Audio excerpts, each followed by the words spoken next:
Okay, y'all ready? Okay, thank y'all for being here again today. Larry Leith, the Kerr County Sheriff. I'm going to kind of go over some brief notes with y'all real quick, then I'm going to pass it on to the mayor.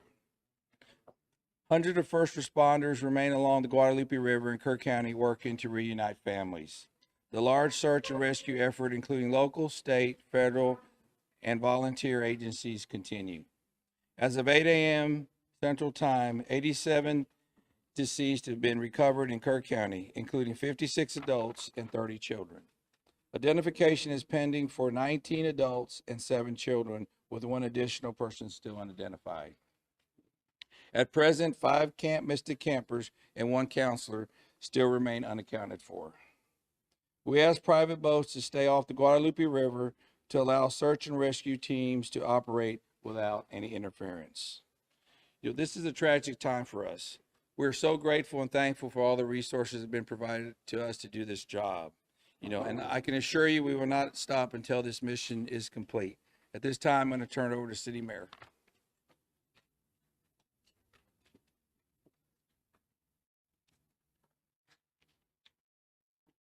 Thank you for being here. I'm Joe Herring Jr. I'm Mayor of the City of Kerrville. I want to reassure our community and those families that the city, the county, the state, and the federal experts are working together, not separately, but as one team. If you go inside the Emergency Operations Center, you don't see silos. You see one team. I want to talk briefly about in-kind donations. The outpouring of generosity has been tremendous, and we are grateful. We are working on a new system to accept donations. When those plans are complete, we will post them online on the city's Facebook page. We are grateful. We need a new system to handle the generosity of the world. Financial donations can still go to communityfoundation.net. That's the community foundation of the Texas Hill Country. Again, we are grateful for the generosity of the world. Over and over, I've asked you to pray. It occurred to me that I haven't asked you for what to pray specifically. Please pray for those who mourn, for those who wait, and for those who help. Now I'd like to call on Lieutenant Colonel Ben Baker.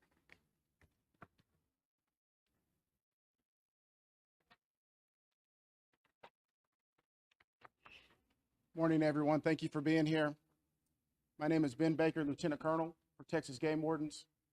I'd like to start out by thanking the mayor, sheriff, chief, our local state partners, Texas Department of Public Safety, and the many others that have responded to this tragic event. We as Texas are strong, and together we face adversity. Your Texas Game Wardens responded in the early mornings of Friday to this tragic event, along with many other local and state partners. Since the early mornings of Friday, your Texas Gamers have had over 300 game wardens in the area, serving the people of the state of Texas and the citizens of Kerr County. Among that, we've searched 26 river miles since the tragic event has started. We've had approximately 444 rescues, 30 recoveries.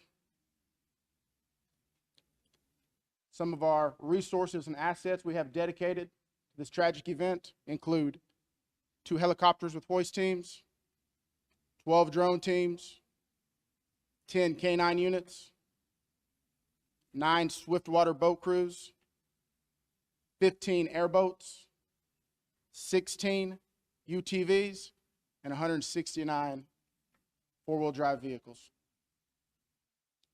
Your Texas Game Wardens will remain here and serving the community. We just ask you to continue to pray for the victims, for the families, for your first responders, for everyone involved. We'll open it up now to questions. If anybody has any.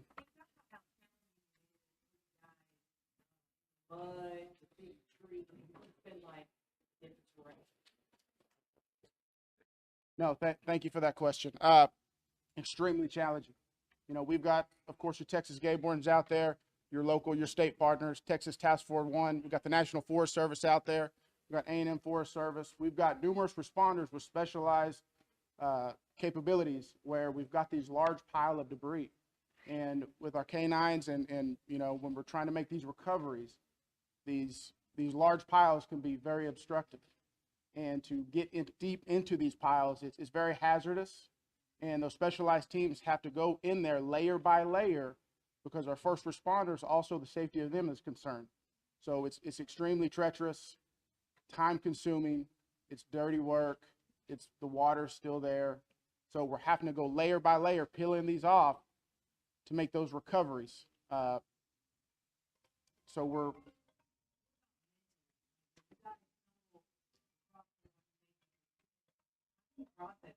absolutely.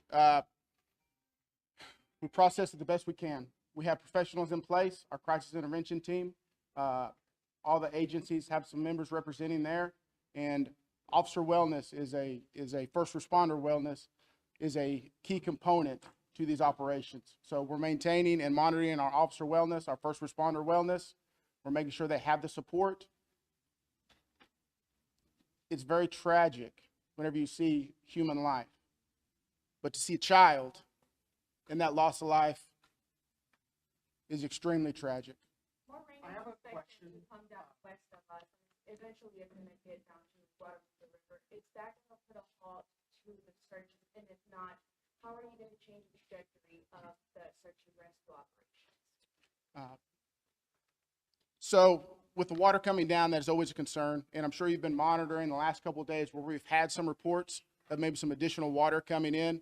Obviously, that's going to impact the search and recovery efforts.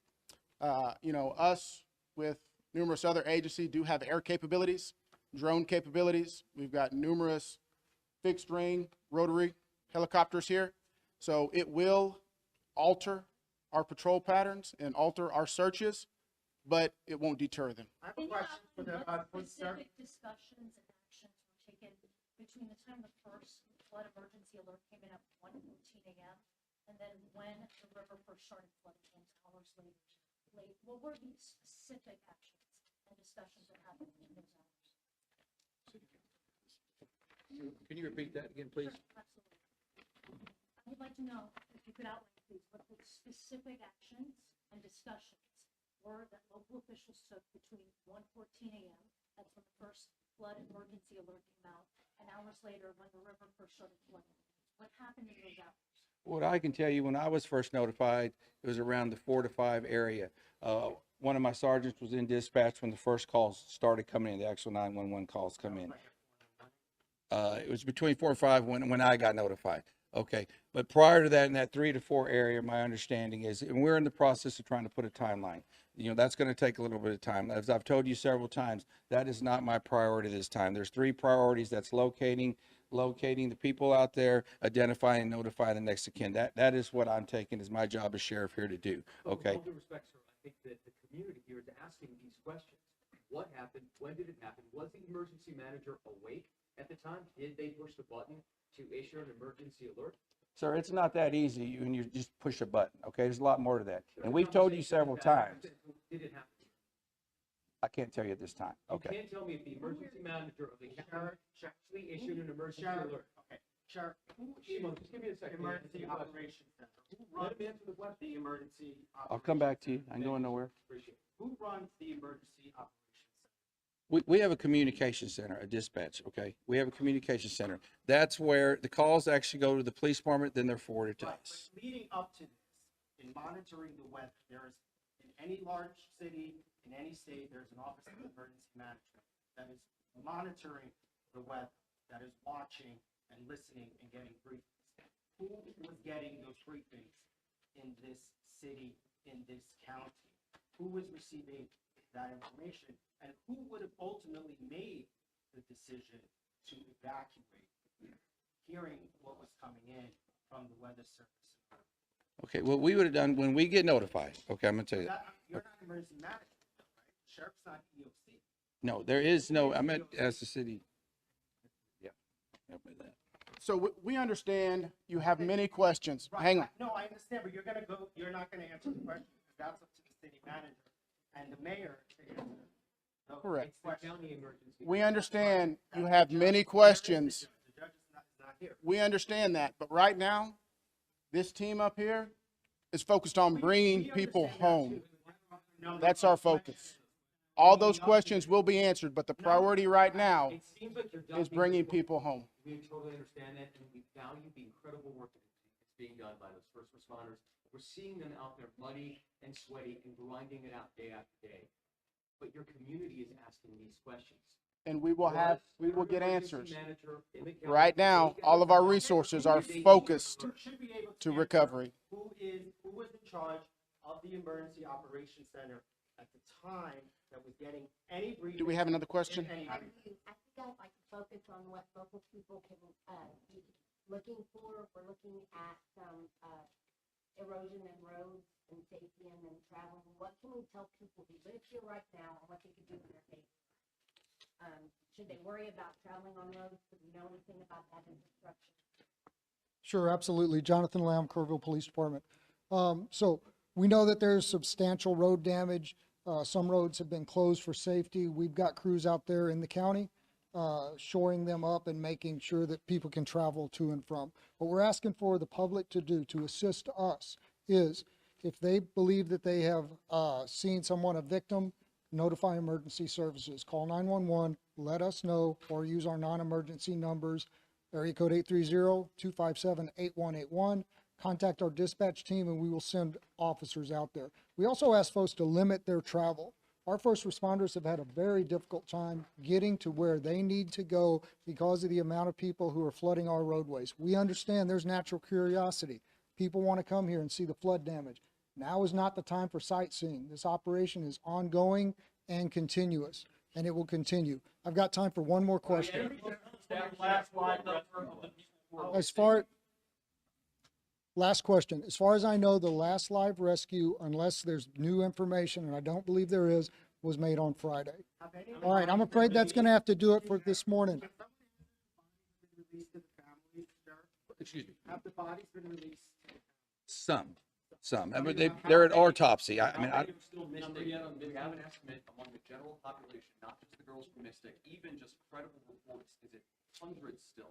Is there any estimate among the general population of how many people? are still no, missing? I've told y'all several times, it's hard to know that number. No, we don't. I know the numbers that we have found, and that's all I know. You still don't want to tell me who it's All right, so we're going to continue our operations. The next time that we're going to be in front of y'all will be at 5 p.m. right back here.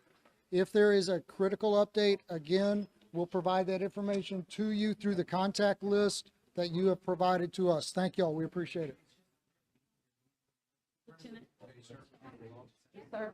I have one other question. Maybe you can, it was about volunteers.